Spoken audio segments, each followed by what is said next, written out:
তোমাকে চিঠি লিখব বলে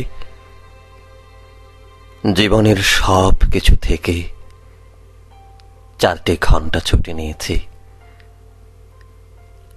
আমি এখন বসে আছি ভীষণ শীতে লেক বার্লিং গ্রিফিনার পাশে। আজ চারিপাশে ভীষণ নিশ্চুপ মায়াবী জ্যোৎস্না। আমি এত স্বচ্ছ বিশাল আকাশ আগে দেখিনি কখনো। জানো, শত সহস্র আকাশ এখানে জড়ো হয়েছে নক্ষত্রদের ছবি হাতে নিয়ে।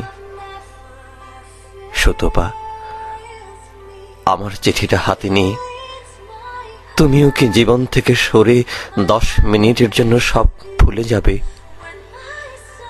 ভুলে যাও মাঝখানের যত হিসেব না রাখা সেকেন্ড, ঘন্টা আর যন্ত্রণাগুলো।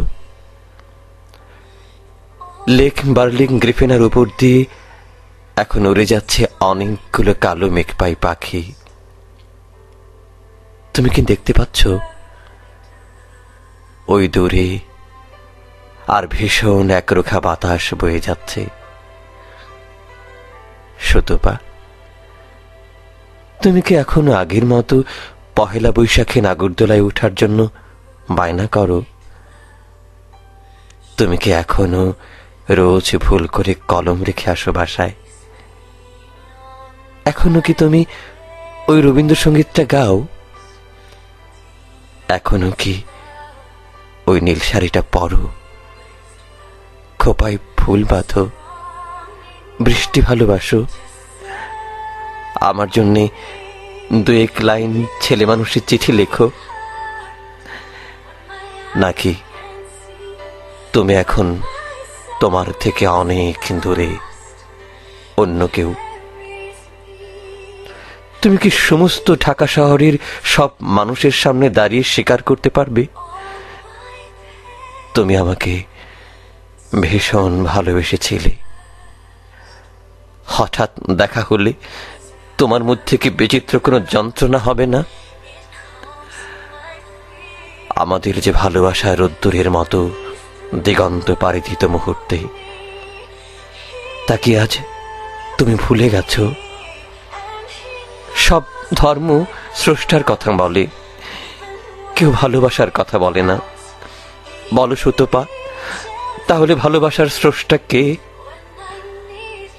আচ্ছা, তুমি কি বলতে পারো এ পৃথিবীতে ভালোবাসার বয়স হলো কত? আমি বলি ভালোবাসার বয়স 21, কারণ আমি তাকে 21-এ দেখেছি। সুতপা, তোমার কি মনে আছে রাহাত আর সোফিয়ার কথা? ওরা নাকি এখন রাঙ্গামাটি থাকে, পালিয়ে বিয়ে করেছেন 2 বছর আগে, এখন ভীষণ সুখে আছে। রাহাত চিঠিতে আমাকে লিখেছে ওরা নাকি এখন আকাশ স্পর্শ করতে পারে। কি অদ্ভুত, তাই না? আচ্ছা সুতপা, আকাশ কত উপরে তুমি কি জানো? আমরা কি কোনোদিন আকাশ স্পর্শ করতে পারবো না?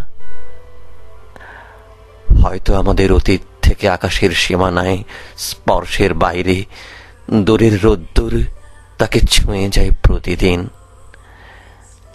যেভাবে একজন অন্ধের স্পর্শ জানতে চেয়েছিল রং কি, সেভাবে আমাদের আকাঙ্ক্ষাগুলো ফিরে পেতে চেয়েছিল সেই ভাষা, মেঘ, সেই রূপালী সুখ আর পাপের অতীত। প্রার্থনা করেছি মসজিদ থেকে মসজিদ, মন্দির থেকে মন্দির, গির্জা থেকে গির্জায়।